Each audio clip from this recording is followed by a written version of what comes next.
Il n'y a pas une seule définition de ce qu'un hyperconscient va être. Savoir que rien n'est totalement noir, rien n'est totalement blanc. En fait, c'est le yin-yang, c'est-à-dire que même dans le noir, il y a un peu de blanc, même dans le blanc, il y a un peu de noir. Bonjour, je m'appelle Cyril Calvin, fondateur des Hyperconscients pour Upendo. Let's go.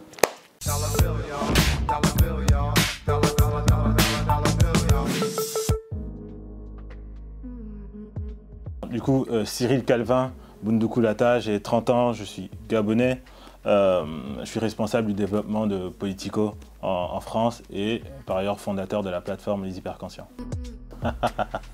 C'est une très bonne question. Alors pour moi, un hyperconscient, en fait, il n'y a pas une seule définition de ce qu'un hyperconscient va être. Moi j'aurais tendance à dire que c'est quelqu'un qui a une certaine conscience du monde. Une certaine conscience du monde, c'est une conscience du monde qui l'entoure, de savoir que rien n'est totalement noir, rien n'est totalement blanc. En fait, c'est le yin-yang, c'est-à-dire que même dans le noir, il y a un peu de blanc, même dans le blanc, il y a un peu de noir. Donc, comprendre que voilà, il y a toujours une certaine zone d'ombre et aussi essayer de se placer dans le monde en ayant véritablement cette conscience, cette réalité à l'esprit. Et essayer de faire bouger les choses comme on le peut, chacun à son niveau. Donc moi j'aurais tendance à dire que c'est ça ma définition d'un hyperconscient, donc quelqu'un qui a vraiment conscience de toute cette réalité et qui essaye d'agir pour changer la réalité autour de lui dans la mesure du possible.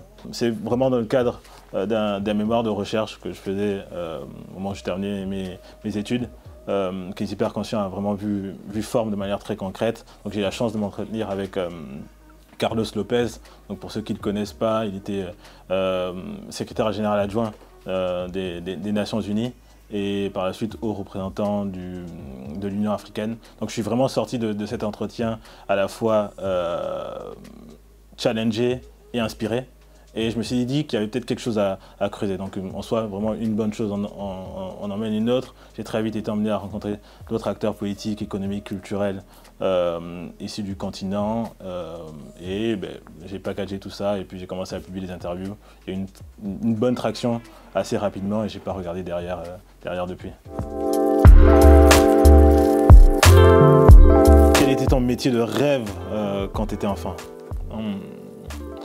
Métier de rêve, ça c'est une très bonne question.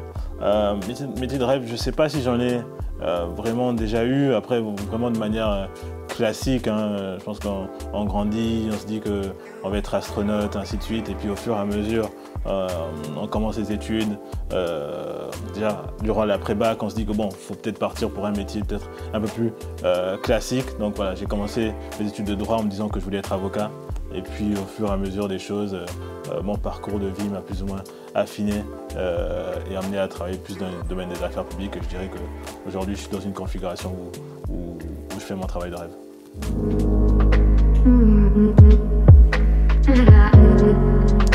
Qui t'inspire?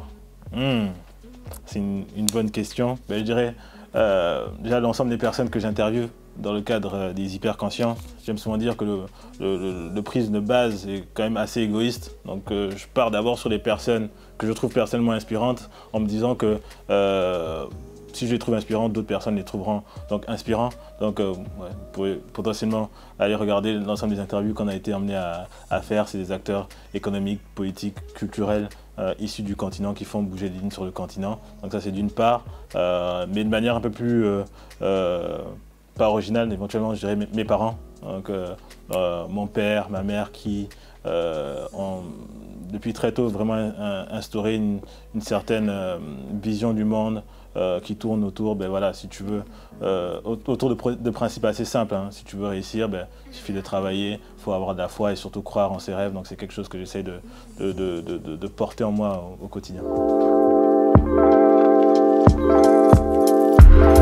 Ta phrase fétiche. Alors, on me dit souvent que j'aime souvent dire très clair, voilà, dans le cadre de conversation que j'ai.